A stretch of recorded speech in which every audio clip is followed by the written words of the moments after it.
అవునమ్మా. 31st అని చెప్పాను కదా!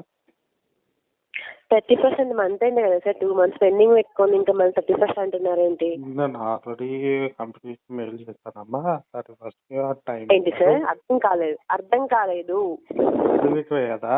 మెయిల్ వచ్చేసి చూసుకొని నేను 31st పే చేస్తాను అని చెప్పాను కదా! ఎవరికి పెట్టారు మెయిల్ మీరు? చెప్పండి. మీరెవరు ఇంతకీ? మొబిక్విక్ నుంచి కాల్ చేస్తున్నాను అని చెప్పాను. మొబైక్విక్కే పెట్టినా మళ్ళీ నేను.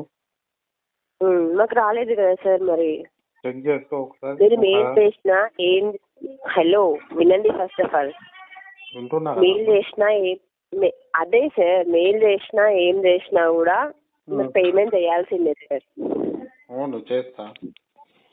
31st మీకు ఎవరు టైం ఇవ్వరు, అర్థమవుతుందా? ఫస్ట్ పేమెంట్ చేయి. ఇప్పుడు కాదని చెప్పినా కదమ్మా. ఏంటి ఇప్పుడు కాదు? పేమెంట్ చేయి. 12,000 పెట్టుకొని ఇంత కూడా బుద్ధి లేకుండా మాట్లాడుతున్నావు. 2 months పెండింగ్ పెట్టుకొని ఇప్పుడు 31st చేస్తాను. 2 months పెట్టుకో. అర్థం కావడం లేదా? హలో చెప్పండి.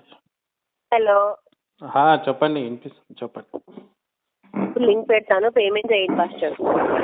ఇప్పుడు లేవమ్మా. లేవు అన్న నువ్వు ఎందుకు తీసుకున్నావు? మరి లేవు నీ దగ్గర ఎందుకు తీసుకున్నావు? తీసుకున్నా. ఇప్పుడు తెలిసిందిగా పేమెంట్ చేయి మరి. 31st కదా, తర్వాత కాలేజ్.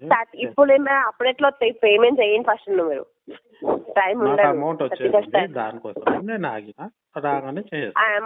ఆ అమౌంట్ ని ఇప్పుడు ఇవ్వమనండి. మీ శాలరీకి కట్టేయండి, దాని తర్వాత మీకు శాలరీకి కట్ట. నువ్వు ఇచ్చిన లోన్ నాకు ఇట్లా తీసుకున్నావా లోన్? మరి నువ్వే కదమ్మా అడిగి ఇమ్మంటున్నావు, అందుకోసం అడిగి ఇస్తున్నా. అంటే నీకు ఎవరు తెలియదా? ఫ్యామిలీకి ఎవరు లేరా నీకు పేమెంట్ చేయడానికి? ఎవరు లేరమ్మా. ఇంట్లోకి దుబ్బేమన్నారు. చూస్తేనే అర్థమవుతుంది ఎలాంటి అని. ఫస్ట్ పేమెంట్ చేసాలి కానీ ఇప్పుడు కుదరదు. ఏంది కుదరదు? అసలు నువ్వు నీకు ఏమైనా మెంటలా? పేమెంట్ 30% మళ్ళా ఏమంటున్నావు?